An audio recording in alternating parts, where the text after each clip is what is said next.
Hai teman-teman, yuk kita belajar bersama lagi. Di kesempatan kali ini kita akan membahas soal potensi skolastik. Nah, di hadapan kita udah disajikan soal dengan teks yang lumayan panjang, ya. Apa yang mesti kita lakukan ketika menghadapi soal sepanjang ini teksnya? Yaitu kita baca dulu pertanyaannya, ya. Berikut ini hal-hal yang berkaitan dengan revolusi hijau, kecuali. Nah, teksnya memang berbicara tentang revolusi hijau.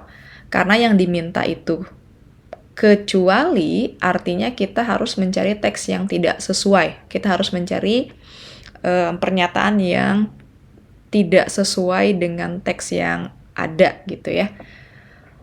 A. Revolusi hijau berkembang pada pasca Perang Dunia II. Oke, keyword pada option ini adalah Perang Dunia II. Kita harus mencari kata Perang Dunia II ya. Ada di paragraf mana? Oke, nah ini ada nih. Lagi ngebahas Perang Dunia I dan II menghancurkan banyak lahan pertanian. Nah, di kalimat berikutnya, proses revolusi hijau pada negara-negara berkembang diawali dengan menanam gandum di Meksiko dan Filipina setelah Perang Dunia II usai. Oke, berarti kalimat ini sesuai ya. Ada di dalam teks di paragraf kedua, kalimat ketiga ya. Kalimat ketiga.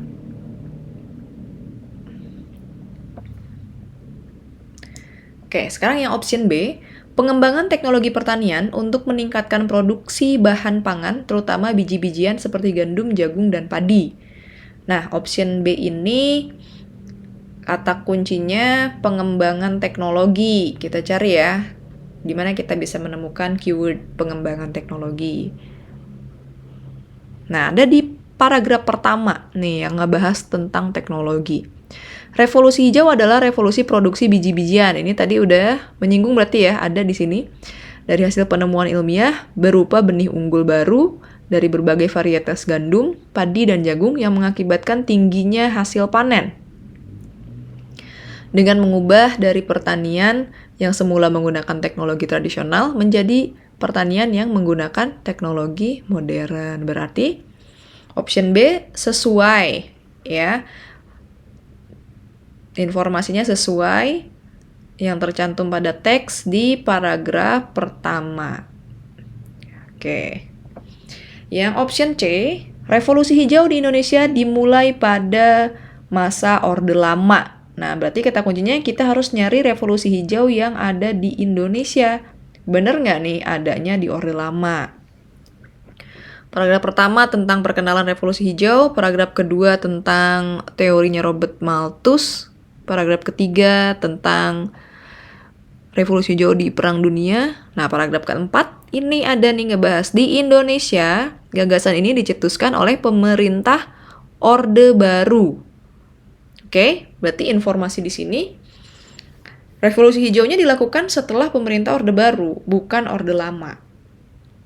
Berarti ini salah ya. Kita kemungkinan nih jawabannya kalau kecuali ya yang C. Kita cek dulu tapi nanti. Ini ada di paragraf keempat.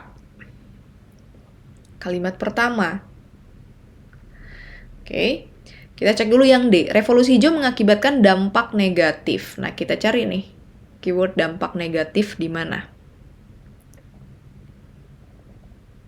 Nih ya, ada di paragraf ke-6. Revolusi hijau ini juga memiliki beberapa dampak negatif.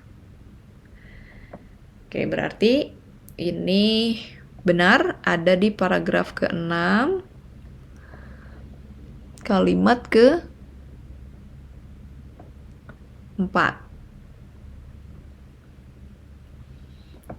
Selanjutnya, revolusi hijau dilatar belakangi masalah pertambahan penduduk yang pesat. Ini menyinggung mengenai masalah pertambahan penduduk. Adanya di paragraf kedua ini ya. Tidak seimbangnya pertumbuhan penduduk dengan peningkatan produksi pertanian. Oke, berarti ini ada di paragraf kedua. Informasinya ada, berarti benar.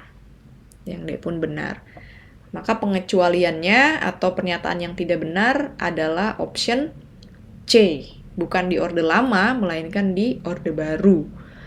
Oke, teman-teman, cukup sekian pembahasan kali ini. Semoga mudah dipahami. Sampai jumpa kembali di pembahasan berikutnya. Hai, jika kamu merasa video ini bermanfaat, jangan lupa subscribe, like, dan nyalakan lonceng notifikasi untuk update soal, materi, dan cerita pendidikan lainnya. Cek description box di bawah ini untuk informasi update seputar Bimbel SG. Sampai bertemu di video selanjutnya, Sobat!